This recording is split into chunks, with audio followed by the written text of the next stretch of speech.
चलिए दोस्तों, आज हम लोग फिर लेके आए हुए हैं वही फिर 10 क्वेश्चन पे चर्चा करेंगे। हम लोग राजस्थान के पुरानी परीक्षाओं में जो क्वेश्चन पूछे गए हैं, फिर हम लोग 10 क्वेश्चन को इसमें फिर देखेंगे, इन पर चर्चा करेंगे। मैं हूं आपका मार्गदर्शक मिश्रा, मार्स क्लासेस से। और वीडियो को अंत तक ज़रूर देखिएगा। जो कुछ डाउट हैं, कोई कमेंट्स हों आपके, कोई डाउट हैं तो आप कमेंट्स करके वो पूछ सकते हैं। और यदि चैनल पर नए हैं तो फिर वही चीज़ आपसे कहने की आवश्यकता नहीं है। राजस्थान में लौटते मानसून की ऋतु कौन सी होती है भाई? बहुत ही सुंदर क्वेश्चन है, बड़ा ही सॉलिड क्वेश्चन है जो आता रहता है। राजस्थान में लौटते हुए मानसून की ऋतु के बारे में क्वेश्चन पूछा गया है दोस्तों। और क्या कहते हैं इस ऋतु को, ये भी क्वेश्चन पूछा जाता है दोस्तों।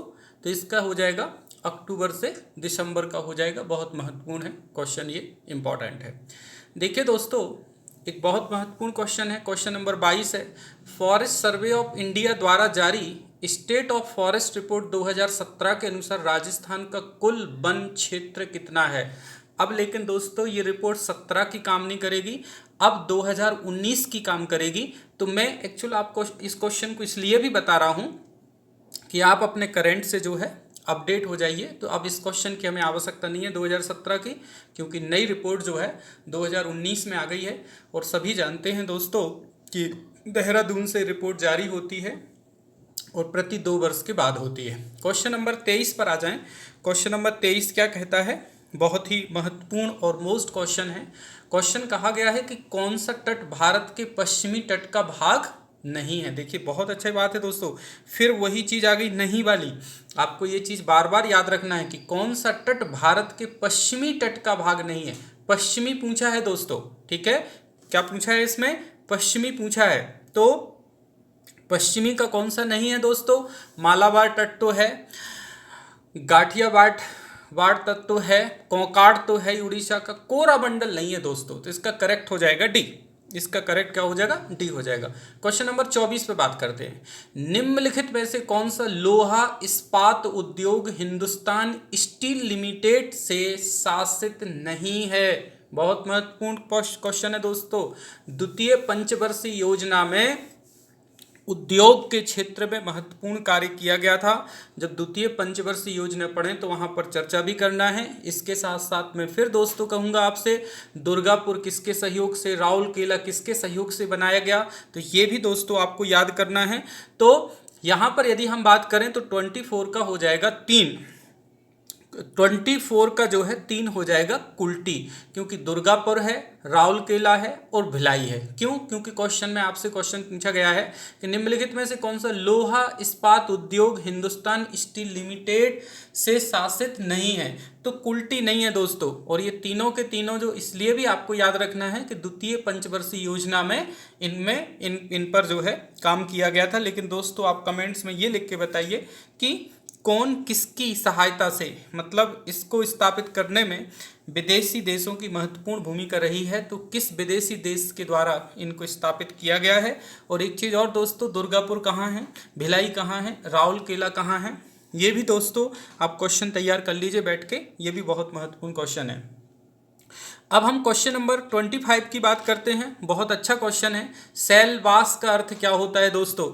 यदि आपने जो है दोस्तों अर्थ का पूरा स्ट्रक्चर ज्योग्राफी में पढ़ा हो तो आपको ये वर्ड वहाँ पढ़ने मिला होगा, सेलवास। सेलवास के वन, सेलवास का मैदान, सेलवास का क्षेत्र, सेलवास की वर्षा, बहुत सारे क्वेश्चन पूछे जाते हैं।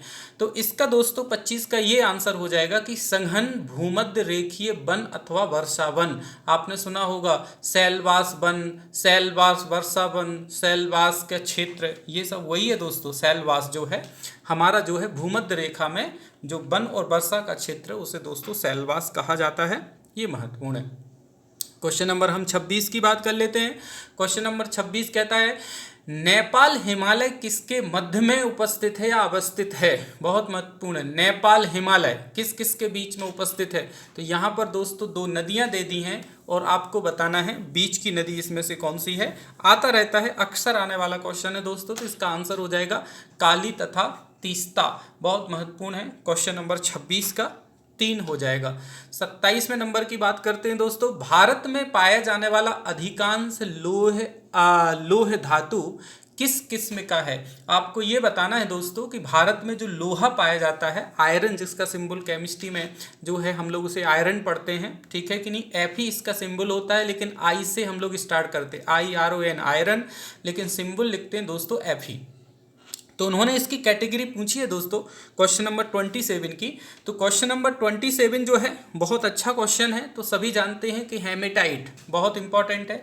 तो आपको जो है आयरन के जब आप आयस्क के पढ़ेंगे तो वहाँ पर ये सब नाम आपको देखने मिल जाएंगे दोस्तों। तो केमिस्ट्री वाले सब्जेक्ट में जाकर सबके आयस्क धीरे धीरे पढ़िए, जितने भी धातु हैं, एलिमेंट हैं, उनके अयस्क होते हैं और इंग्लिश में बोलते हैं, उनको पढ़िएगा और धीरे धीरे तैयार करें। फिर वही बात कहेंगे, इकट्ठे नहीं पढ़ना है, 2 दिन 1 दिन में एक तैयार करें। कभी भी शॉर्ट तैयारी नहीं होती है एग्जामों के लिए, आपको 100% पढ़ना होता है और 100% पढ़ने के लिए मजबूती से अपनी बात रखनी होती है और समय देना होता है। चलिए दोस्तों क्वेश्चन नंबर 28 की तरफ हम लोग जाते हैं।